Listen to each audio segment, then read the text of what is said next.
नमस्कार, मी दीक्षा संदीप बोराडे, SPCOP ओतूर, पुणे येथील अंतिम वर्षीय बी फार्मसीची विद्यार्थी आहे. मी तुम्हाला औषधांचा दुष्परिणाम म्हणजे काय आणि त्याची नोंद कोठे आणि कशी करायची याविषयी माहिती सांगणार आहे. आपण कधी औषधे घेतल्यानंतर आपल्याला काही वेगळे जाणवले आहे का? जसे की पोट बिघडणे, चक्कर येणे, सूज येणे, अशक्तपणा वाटणे किंवा अजून काही. अनेक जण ह्याकडे दुर्लक्ष करतात.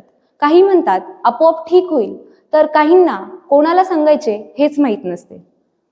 यालाच आपण औषधांचा दुष्परिणाम असे म्हणतो, ज्याला आपल्या वैद्यकीय किंवा फार्मसीच्या भाषेमध्ये ॲडव्हर्स ड्रग रिॲक्शन असे म्हणतात.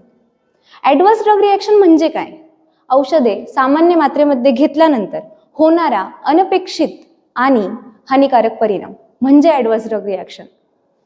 औषधांचा दुष्परिणाम आपल्याला आधीपासूनच माहीत असेल असे नाही, म्हणून तुमचा अनुभव महत्त्वाचा आहे.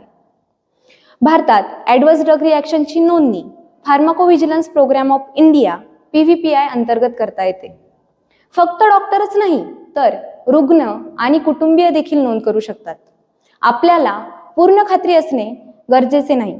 संशय असेल तरी सुद्धा नोंद करू शकता. आपण आपल्या डॉक्टर आणि फार्मासिस्टला सांगू शकता. टोल फ्री क्रमांक 1800 18 3024 वर कॉल करू शकता. अधिकृत PVPI वेबसाईटवर नोंद करू शकता. आपली नोंद औषधांची सुरक्षितता वाढवते. औषधांचा काही त्रास झालाच तर दुर्लक्ष करू नका, नोंद करा. धन्यवाद.